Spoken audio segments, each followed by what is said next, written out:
Oke, baik teman-teman, kita masuk ke fitur selanjutnya, yaitu di sini menu PPPoE ya. Jadi di menu PPPoE ini nantinya akan muncul seluruh list PPPoE, seluruh daftar PPPoE atau IP static kalau teman-teman pakainya IP static ya.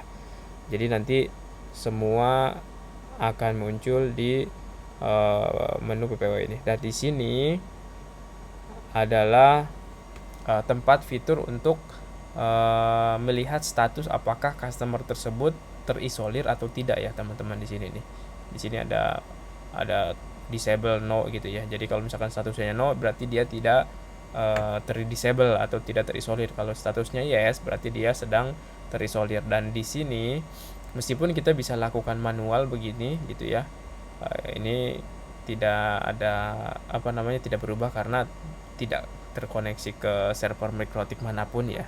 Artinya si demo ini memang tidak dikoneksikan ke Mikrotik manapun. Tapi kalau misalkan teman-teman mau melakukan isolir manual, itu bisa lakukan di tombol yang hijau ini teman-teman. No ini tinggal diklik aja siapa nama customernya, tinggal diklik no terus sure isolir gitu ya. Nanti akan otomatis ke isolir kalau sudah terkoneksi ke Mikrotik teman-teman gitu ya. Nah, selain ada proses isolir manual, nah di sini juga di backendnya, di latar belakangnya itu ada proses isolir secara otomatis teman-teman. Untuk customer yang telat bayar, yang sudah jatuh tempo tapi belum bayar gitu ya, itu nanti akan terisolir secara otomatis. Atau ada customer yang sudah nggak aktif misalkan atau berhenti berlangganan, itu nanti juga akan dicek bahwa customer tersebut harus diisolir dan akan terisolir secara otomatis gitu ya teman-teman. Nah, di sisi lain, di sini juga fitur kenapa kita buat di sini create new gitu ya. Padahal saat aktivasi itu nanti otomatis terbuat PPOE-nya gitu ya. Karena teman-teman ada beberapa kasus gitu ya yang Mikrotiknya sudah diintegrasikan dengan billing, tetapi pada saat proses aktivasi itu PPOE-nya tidak tergenerate atau tidak terbuat. Nah, penyebabnya adalah koneksi dari billing ke server Mikrotiknya teman-teman, atau kita bisa sebut IP publiknya yang bermasalah gitu ya.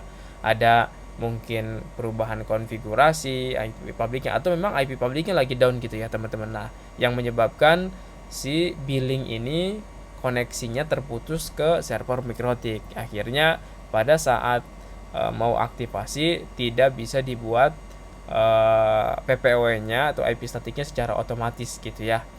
Nah, di sini ada kita bikin alternatif teman-teman. Kalau misalkan servernya masih bisa diakses secara lokal gitu ya oleh tim admin mungkin atau NOC-nya gitu ya, agar proses aktivasinya atau proses aktivasi di rumah customernya tetap berjalan gitu ya.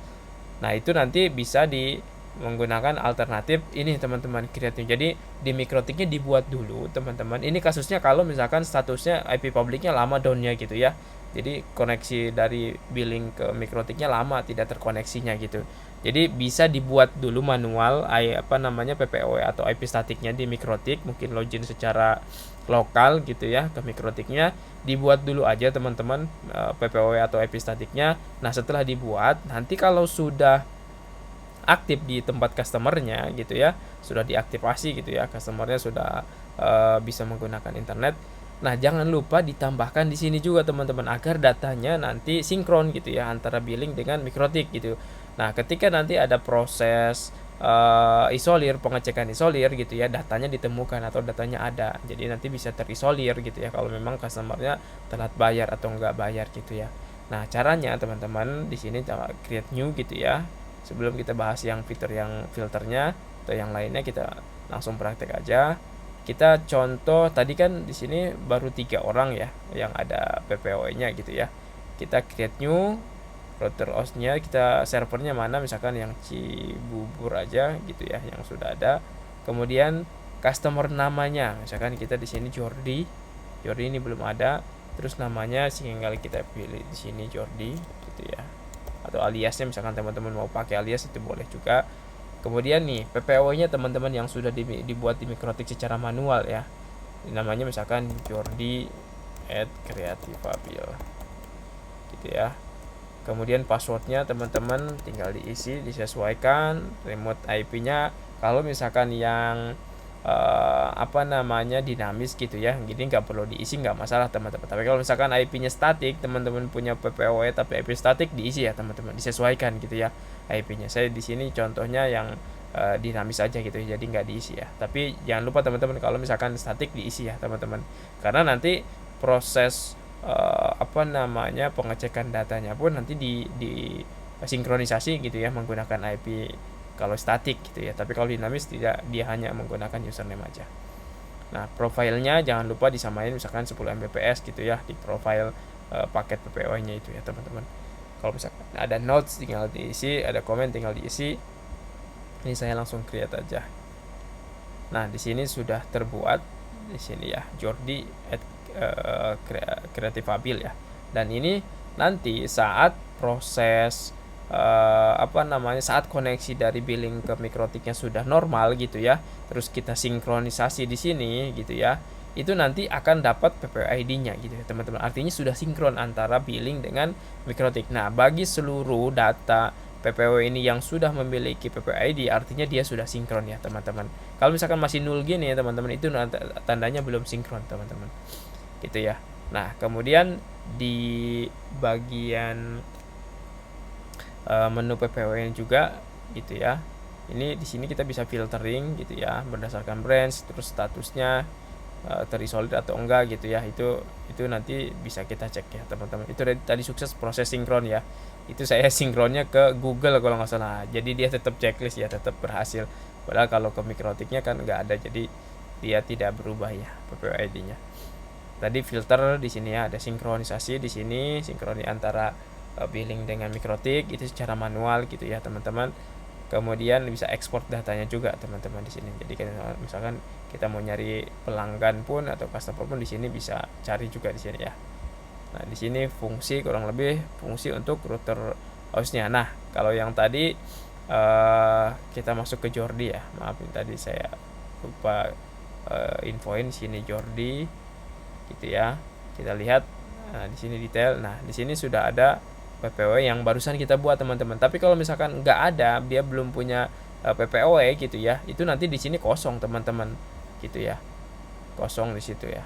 Nah, kemudian kita tes deh yang bagian misalkan bagus di sini nih, bagus kan tadi belum ada ya, belum ada di PPOE-nya. Nah, kalau misalkan teman-teman lagi aktivasi, contohnya si bagus ini, terus aktivasinya gagal karena IP publiknya tadi bermasalah misalkan, tapi IP publiknya bisa dibenerin dengan cepat. Misalkan kita mau kontak NOC-nya konfigurasi, kita tes ternyata koneksinya sudah dibenerin nih beberapa menit kemudian, dan koneksi antara billing dengan Mikrotiknya sudah normal. Nah, teman-teman tinggal create PPW aja, nggak perlu tadi nambahin manual ya. Itu kondisinya kalau misalkan koneksi dari billing ke Mikrotiknya bisa diperbaiki dengan cepat gitu ya.